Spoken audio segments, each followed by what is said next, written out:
로마서 시즌2의 마지막 7번째 시간입니다. 12장 이후로 사도 바울은 믿음으로 구원을 얻은 성도가 세상에서 어떻게 살아야 하는지에 대한 교훈을 말해주고 있습니다.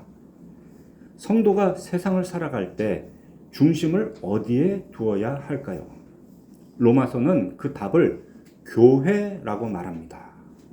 12장에서 너희 몸을 거룩한 산 제물로 하나님께 드리라 하면서 한 몸과 또 다양한 지체에 대해서 말을 했습니다.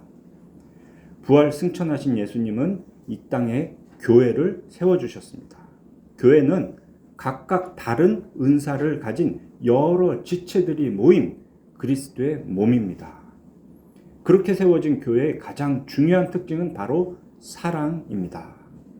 원수, 대적까지도 교회는 사랑해야 합니다. 다음 13장은 그렇게 세워진 교회가 이 거친 세상에서 어떻게 보존되는지에 대해서 말씀해 주셨습니다. 하나님은 세상 권세, 세상 정부에게 질서를 유지하는 힘을, 칼을 위임해 주셨습니다. 교회는 그러한 세상 권세에 복종해야 합니다. 그러면서도 빛의 갑옷을 입고 이 세상의 어둠에 물들지 않아야 하는 거죠. 교회는 그렇게 세상 속에서 보존이 됩니다. 14장과 또 15장 오늘 본문 앞부분까지는 교회의 하나됨에 대해서 말씀하십니다. 교회 안에서 형제를 비방하지 말고 화평의 일 그리고 서로 덕을 세우는 일에 힘써서 교회는 먼저 하나됨을 이루어야 한다라는 교훈이죠. 그렇게 세상에 세워지고 세상에서 보존되며 하나가 된 교회의 사명은 그럼 무엇일까요? 무슨 일을 위해서 하나님은 세상의 교회를 세우시고 보존하시며 하나가 되게 하셨을까요? 결론부터 말하자면 복음을 전파하고 기도하는 것이 교회의 사명입니다.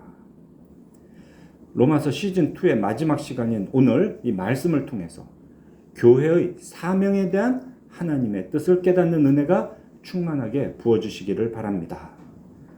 본문을 자세히 보기 전에 먼저 알아두셔야 할 것이 있습니다. 지금까지 예수 그리스도의 복음이 어떻게 전파되었는가, 그 전파된 과정을 우리는 좀 알아봐야 되겠습니다. 그 원칙은 사도행전 1장 8절에서 알 수 있습니다. 부활하신 예수님은 승천하시기 직전에 제자들에게 이렇게 말씀하셨어요. 오직 성령이 너희에게 임하시면 너희가 권능을 받고 예루살렘과 온 유대와 사마리아와 땅끝까지 이르러 내 증인이 되리라. 이 뒤로 사도행전은 그 약속대로 예수 그리스도의 복음이 전파되는 과정들을 보여줍니다. 시작은 예루살렘이죠. 사도행전 2장을 보시면 오순절에 성령께서 예루살렘에 있던 제자들에게 강림하셨습니다. 그 성령의 충만함을 받은 제자들에 의해서 예루살렘의 교회가 세워졌습니다. 그 후 사도행전 8장 1절을 보면 예루살렘에 있는 교회에 큰 박해가 있어 사도 외에는 다 유대와 사마리아 모든 땅으로 흩어졌다 했습니다. 8장 5절 이후로 빌립이 사마리아 성에 내려가 그리스도를 백성에게 전파함으로 사마리아에도 교회가 세워졌다 하죠. 예수 그리스도의 복음이 이렇게 예루살렘에서 온 유대와 사마리아까지 전파가 된 겁니다. 자, 이제 예수님의 약속에서 남은 것은 땅 끝까지입니다. 그 과정에 특별히 쓰임을 받은 사람이 사도 바울입니다. 하나님은 교회를 핍박하던 바울을 변화시키시고 땅 끝까지 복음을 전하는 선교사로 세우셨습니다. 사도행전을 보면 바울은 주후 47년 이후로 10여 년 동안 3번의 선교 여행을 떠났습니다. 그 3번 모두 지중해의 동쪽에 있는 수리아 안디옥에서 출발해서 서쪽으로 가는 경로였습니다. 1차 때는 소아시아 내륙 지역에 복음을 전파하면서 비시디아 안디옥까지 다녀왔습니다. 지금의 터키 중부 지역이죠. 2차 때는 거기서 서쪽으로 더 진출해서 마게도니아를 거쳐서 아가야에 있는 고린도까지 복음을 전파했습니다. 지금의 그리스 지역으로 1차 때보다 서쪽으로 더 진출을 한 겁니다. 그런데 3차 때는 2차 때 복음을 전파했던 지역에서 서쪽으로 더 나아가지를 못했습니다. 2차의 끝이었던 고린도에서 서쪽으로 가자면 이제 아드리아 바다를 건너서 이탈리아의 로마를 거쳐 당시에 땅끝이라 할 수 있는 서바나, 스페인까지 가는 거예요. 그렇게 가려 했지만 뜻대로 되지 않았다 합니다. 이것을 두고 바울은 오늘 본문 15장 22절에서 하나님께서 자신의 길을 막으셨다라고 표현을 합니다. 결국 바울은 3차 선교 여행을 중단하고 예루살렘으로 돌아가게 됩니다. 그렇지만 서쪽으로 복음을 전파하려 했던 계획을 완전히 접은 것은 아니었습니다. 사도행전 19장 21절이 아주 중요한 기록인데요. 이 일이 있은 후에 바울이 마게도냐와 아가야를 거쳐서 예루살렘으로 가기로 작정하여 이르되 내가 거기 예루살렘에 갔다가 로마도 보아야 하리라 라고 말을 했다 합니다.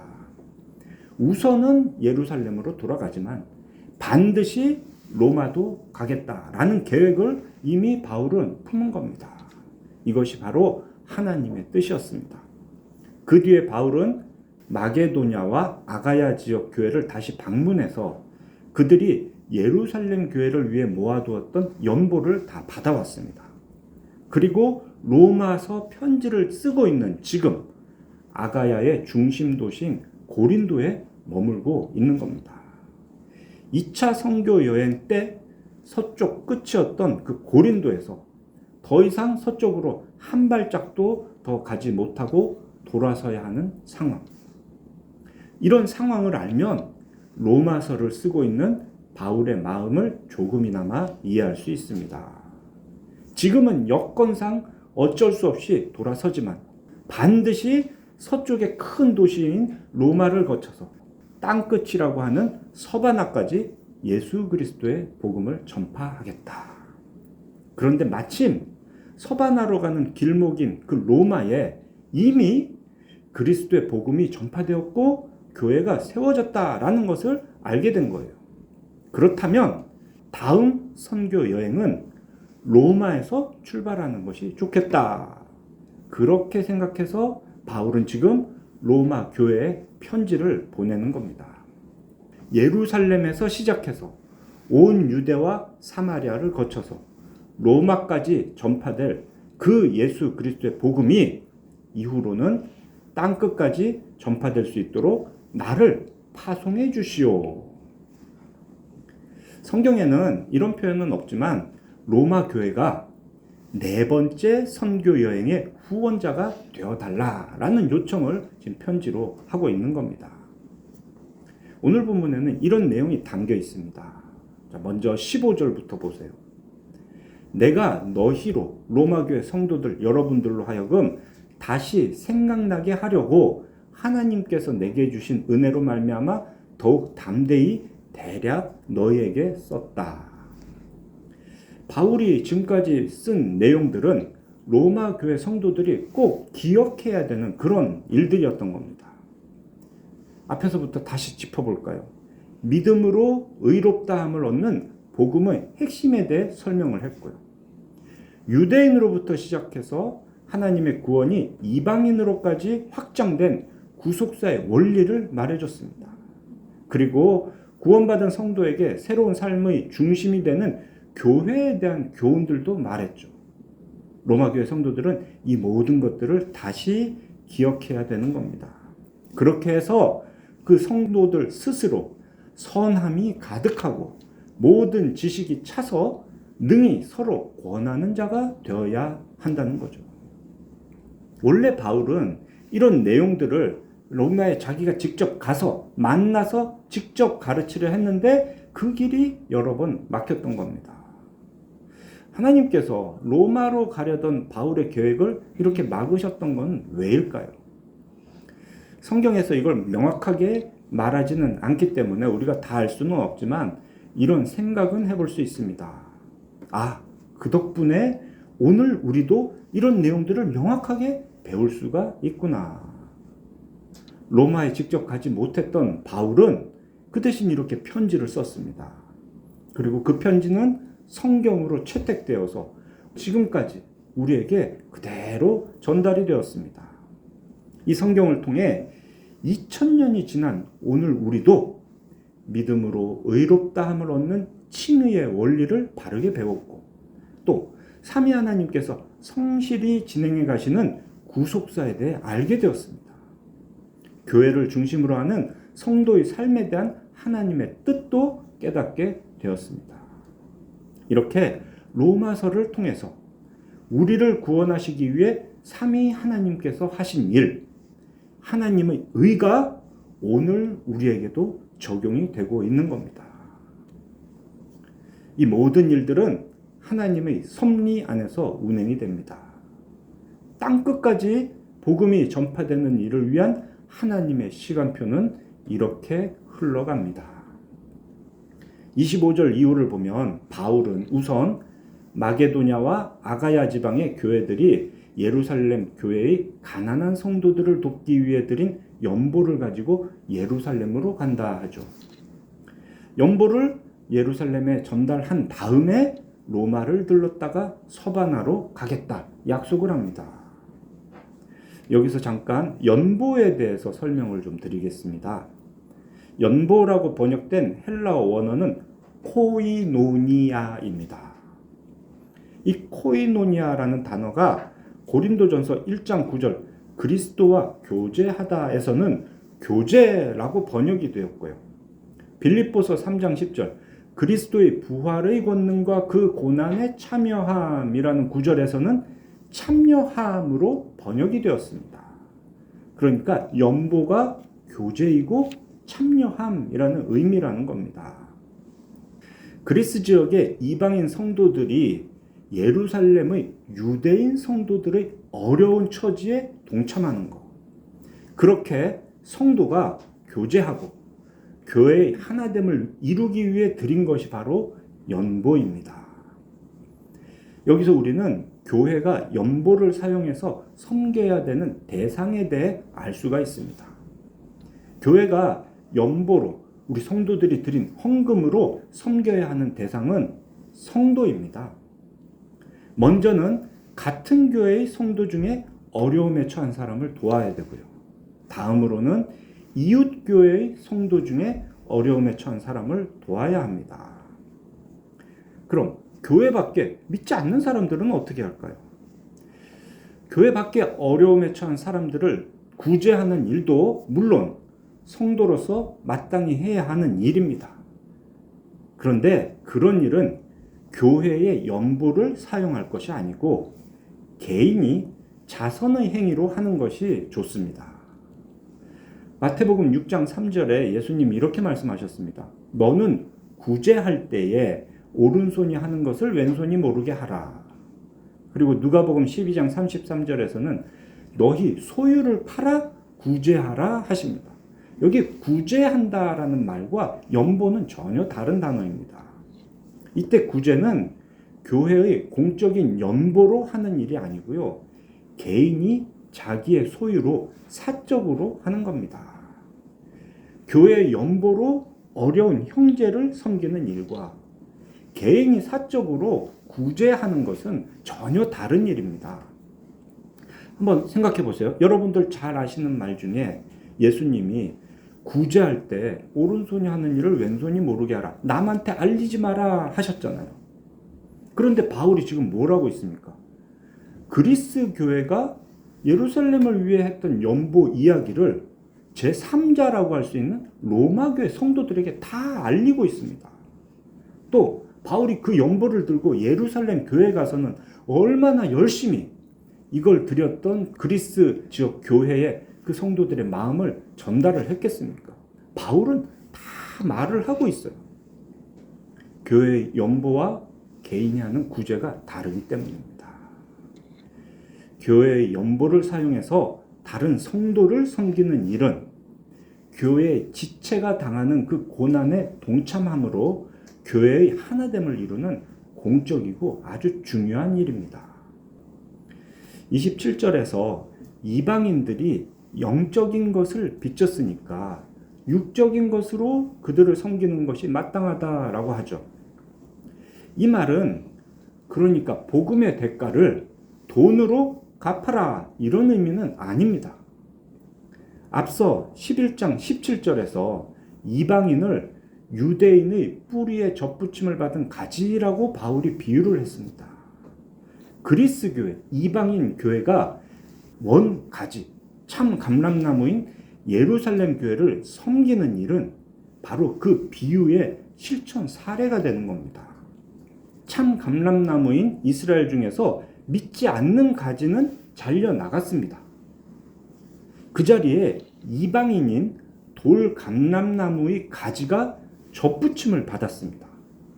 그렇게 해서 참 감람나무의 뿌리가 흡수한 진액을 돌 감람나무인 이방인들도 함께 받게 되었다라고 바울은 비유로 설명을 했습니다. 언약의 은혜, 그리스도의 구원의 은혜를 이방인들도 함께 누리게 되었다는 거죠. 결국 돌 감람나무였던 이방인도 참 감람나무의 좋은 열매를 맺게 됩니다. 28절 보면 이 연보를 열매라고 말하죠. 이 열매를 그들에게 확증한다라고요. 연보는 받은 은혜에 대한 대가가 아닙니다. 은혜에 의해서 자연스럽게 맺히는 열매입니다. 하나님의 은혜를 받은 사람의 속에는 믿음이 자리합니다. 그 믿음이, 사람 속에 있는 믿음이 겉으로 드러나는 여러 열매 중에 하나가 바로 연보, 헌금인 겁니다. 생각해 봅시다. 우리가 복을 받았기 때문에 헌금을 하는 걸까요? 그러면 그런 헌금은 헌금이 아니고 복채입니다. 복 달라고 미리 내는 돈이나 복 받았다고 나중에 내는 돈이나 복채와 다를 바가 없습니다. 우리가 하나님께 드리는 연보, 헌금은 그런 의미가 아닙니다. 대가가 아니에요. 구원의 은혜를 입은 사람이 자연스럽게 자신을 하나님께 드리게 됩니다. 그 중에 하나로 표현되는 게 연보인 거예요. 내가 열심히 일해서 번 돈이지만 이 모든 것이 다 하나님께로부터 온 것임을 믿기 때문에 최소한 10분의 1을 하나님께 드리는 거죠. 받은 은혜가 감사해서 내가 뭐라도 해야겠다라는 마음으로 드리는 것이 감사 헌금이지, 그 받은 은혜를 계산해 가지고 대가로 드리는 게 아닌 겁니다. 본문에서 말하는 이 연보가 교회의 사명 중에 또 중요한 요소 중 하나이기 때문에 이렇게 좀 자세히 설명을 드렸습니다. 다시 하나님의 시간표로 돌아가겠습니다. 29절 보면 바울은 내가 너희에게 갈 때 그리스도의 충만한 복을 가지고 가겠다 합니다. 그러면서 세 가지 제목으로 기도 요청을 해요. 첫째, 유대에서 순종하지 아니하는 자들을 만날 텐데 그들로부터 건짐을 받도록 기도해 주세요. 둘째, 예루살렘에 대하여 내가 섬기는 일을 성도들이 받을 만하게 기도해 주세요. 가지고 가는 그 연보가 잘 전달될 수 있도록. 셋째, 나로 하나님의 뜻을 따라 기쁨으로 너희에게, 로마 교회 성도들에게 나아가서 여러분들과 편히 쉴 수 있도록 해달라고 기도해 주세요. 고린도에서 다시 예루살렘으로 돌아가야 할 때 바울을 포함한 모든 사람들은 이미 다 알고 있었습니다. 이대로 바울이 예루살렘으로 돌아가면 대적들로 인해서 큰 해를 당할 거라는 걸. 사도행전 20장 23절 에베소 교회 장로들에게 바울이 한 고별 설교 중에 성령이 각성해서 내게 증언하여 결박과 환난이 나를 기다린다 하셨다라고 이미 바울이 말을 합니다. 21장 4절 두로에서 제자들이 성령의 감동으로 바울에게 예루살렘으로 올라가지 말라라고 권면을 했어요. 21장 11절. 가이사랴에서 선지자 아가보가 바울의 허리띠를 가져다가 자기 손과 발을 묶으면서 바울이 이렇게 묶일 겁니다 라고 예언을 했습니다. 그때 바울은 주 예수의 이름을 위해서 결박당할 뿐 아니라 죽을 준비도 되어 있습니다 라고 말은 했어요. 그런 상황을 알기 때문에 바울은 지금 로마 교회 성도들에게 기도 부탁을 합니다. 자기가 이미 죽을 준비는 다 되어 있지만 아직 해야 할 일이 있기 때문에 바울은 로마 교회 성도들에게 중보 요청을 하는 겁니다. 그 결과가 어떻게 되었나 우리는 사도행전 21장 이후를 통해서 알 수가 있습니다. 21장 19절 보면 바울이 예루살렘에 도착해서 야고보를 비롯한 예루살렘 교회 지도자들에게 인사를 하고 하나님께서 자기를 통해서 이방인 가운데 행하신 일이 이러저러 했다라고 보고를 합니다. 앞서서 그 사역의 열매, 은혜의 열매가 연보였죠. 그러니까 이때 연보를 전달한 겁니다. 그것이 바로 하나님께서 이방인 중에 행하신 일의 증거가 되는 거였죠. 바울은 그렇게 연보를 전달하여 확증했습니다. 24장 17절 보면 바울이 총독 벨릭스 앞에서 변호를 하는데요. 여러 해 만에 내가 내 민족을 구제할 것과 또 하나님께 드릴 재물을 가지고 와서 드렸다라고 말을 합니다. 그렇게 예루살렘에 가져온 연보를 교회에 잘 전달을 한 겁니다. 그러니 연보가 예루살렘 교회에 잘 전달되기를 바랬던 그 두 번째 기도 제목이 이렇게 잘 이루어진 거죠. 그럼 대적들로부터 건진받기를 바랬던 첫 번째 기도 제목은 어떻게 되었을까요? 사도행전 21장 27절 이후에 이에 대한 기록들이 있습니다. 역시 예상대로 아시아로부터 온 유대인들이 바울을 보고 무리들을 충동했습니다. 흥분한 백성들은 바울을 붙들어서 성전 밖으로 끌고 가 죽이려고 했습니다. 그때 그 소식을 들은 천부장이 군인들과 백부장들을 거느리고 가서 바울을 데리고 성 안으로 들어갑니다. 그렇게 해서 바울은 목숨을 건지게 되죠. 이후로는 비교적 안전하게 아주 많은 사람들 앞에서 예수 그리스도의 복음을 전할 기회를 얻게 됩니다. 유대 사람들에게도 복음을 전하고 공회 앞에서도 복음을 전합니다. 그래도 안전이 보장이 됐어요. 물론 그러다가 또 유대인들이 해치려고 했죠. 심지어 암살자도 보냅니다. 그러면 그때마다 그 천부장이 바울을 지켜줬습니다. 유대인들은 계속해서 바울을 고소했는데요. 오히려 그들이 한 고소로 인해서 그때 총독 벨릭스, 또 다음 총독인 베스도, 분봉왕인 아그리빠 왕, 그런 사람들 앞에서도 바울은 아주 안전하게 복음을 전할 수 있었습니다.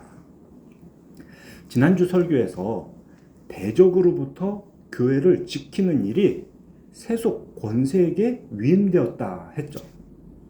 이 일들이 바로 그 원리의 실사례들입니다. 바울을 죽이려는 대적들의 손에서 지켜준 것이 바로 천부장, 총독, 분봉왕 같은 당시의 세속 권세자들이었습니다. 대적자들로부터 건짐을 받게 해달라 했던 기도는 이런 식으로 이루어진 거죠. 이제 마지막 세 번째 기도, 너희에게 가서 너희와 함께 편히 쉬게 해달라던 기도는 어떻게 되었습니까? 바울은 그 유대인의 고발에 대해서 로마 황제 가이사에게 항소했습니다. 만약 바울이 가이사에게 항소하지 않았다면 그냥 무죄로 석방될 수 있었는데 가이사에게 항소하는 바람에 분봉왕 아그리빠와 총독 베스도는 바울을 로마로 보낼 수밖에 없었습니다. 비록 죄수의 신분이고 또 타고 가던 배가 태풍에 파손을 당하고 독사에게 물리는 등 온갖 어려움을 다 겪었지만 어쨌든 결과적으로 보면 바울은 털끝 하나 다치지 않은 채 돈 한 푼 들이지 않고 예루살렘에서 로마까지 간 겁니다. 물론 그렇게 로마에 도착해서는 그 즉시 가택연금을 당했습니다. 그래도 가택연금을 당하는 만 2년 동안 그곳에서 바울은 많은 사람들을 만나서 영접했습니다. 하나님의 나라를 전파하며 주 예수 그리스도에 대한 모든 것을 담대하게 거침없이 가르쳤습니다. 하나님의 시간표대로 하나님의 뜻 안에서 교회와 함께했던 기도가 다 이루어졌습니다. 이 말씀에서 우리는 교회의 사명을 크게 두 가지로 정리할 수 있습니다. 첫째는 복음 전파하는 것이고 둘째는 기도하는 일입니다. 복음 전파는 또 주체에 따라서 세 부류로 구별이 됩니다. 먼저는 목사가 하는 복음 전파가 있어요. 오늘 본문 15장 15절에서 바울이 로마 교회 성도들에게 편지를 통해서 복음의 원리를 상세히 설명했던 이유를 이렇게 말합니다. 내가 너희로 다시 생각나게 하려고. 로마 교회는 이미 세워져 있는 교회고요. 다시 가서 복음을 전할 일이 없는 곳입니다. 그렇지만 바울은 다시 생각나게 하는 일을 하고 있는 겁니다. 목사는 성도들에게 바로 그 일을 합니다. 이미 한번 복음을 듣고 예수 믿고 구원받은 성도들이지만 다시 생각나게 하려고 설교를 반복해서 복음을 전파합니다. 16장 26절에 이런 표현이 있죠. 이 복음으로 너희를 능히 견고하게 하실 지혜로우신 하나님이라고요. 성도의 믿음을 견고하게 하시는 분은 분명 지혜로우신 하나님입니다. 그렇지만 그 일을 위해서 바울은 나의 복음, 자신의 복음, 곧 예수 그리스도를 전파했습니다. 목사가 하는 복음 전파는 설교와 교리교육이라 할 수 있는데요. 이 일이 바로 이런 성격인 겁니다. 지혜의 영이신 성령님은 목사가 전하는 설교와 교리 교육을 통해서 성도들의 믿음을 더욱 견고하게 변화시켜 주십니다. 다음으로 성도 한 명 한 명 각자가 하는 복음 전파 사역이 있습니다. 다시 15장 14절 보세요. 내 형제들아 너희가 스스로 선함이 가득하고 모든 지식이 차서 능히 서로 권하는 자임을 나도 확신하노라. 성도들은 선한 행실과 예수 그리스도에 대한 바른 지식으로 서로 권할 수 있어야 합니다. 먼저 성도 간의 말씀 교제를 통해서 이 일이 일어납니다. 다음으로 곁에 있는 가족이나 친구, 직장, 동료들 중에서 믿지 않는 사람들에게 우리가 이 일을 해야 되는 거예요. 선을 행하고 예수 그리스도를 전해서 교회로 인도해야 합니다. 성도가 서로 권한다는 것이 그런 겁니다. 그러기 위해서는 성도는 먼저 그 지식을 갖춰야 되죠. 예수 그리스도의 복음을 잘 배우고 또 말씀에 순종하여 선을 행하는 삶을 살아야 합니다. 마지막으로 이 교회 공동체가 하는 복음 전파 사역이 있습니다. 교회가 없는 지역에 목사와 선교사를 파송해서 교회를 세우는 일, 이런 일들은 성도 개인이 하는 일이 아니고요. 교회가 해야 하는 복음 전파 사역입니다. 바울이 로마서를 쓰는 이유 중에 아주 중요한 게 바로 이거예요. 교회가 없는 지역에 교회를 세우는 일에 너희가 나를 후원해달라. 그리고 이 모든 일을 위해서 꼭 필요한 것이 바로 기도입니다. 분명 하나님의 작정에 따라 모든 것이 정해져 있습니다. 하나님의 섭리대로 이 세상은 다 운행이 됩니다. 그러나 그 안에서 교회는 기도해야 합니다. 우리의 안전을 위해서, 또 우리의 사역을 위해서, 궁극적인 안식을 위해서. 사랑하는 우리 필그림교회 성도 여러분, 오늘 우리는 로마서 말씀을 통해서 하나님께서 우리에게 주신 사명을 재확인하고 있습니다. 어떤 사람이 복음을 듣고 믿느냐 안 믿느냐는 이미 예정이 되어 있습니다. 그렇지만 우리는 누구에게나 예수 그리스도의 복음을 전해야 합니다.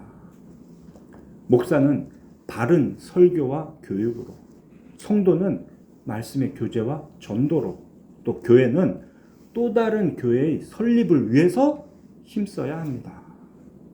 또한 우리는 이 모든 일을 위해 항상 기도해야 합니다.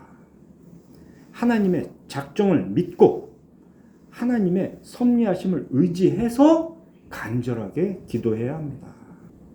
하나님의 언약에 따른 구속 역사가 예수 그리스도 안에서 이미 성취되었지만 아직 완성되지 않은 이 종말의 시대를 사는 우리는 이렇게 힘써 복음을 전파하고 기도해야 합니다. 우리의 구원을 완성하시는 하나님의 의가 우리 모두에게 풍성하게 임하시기를 삼위일체 하나님의 이름으로 축원합니다.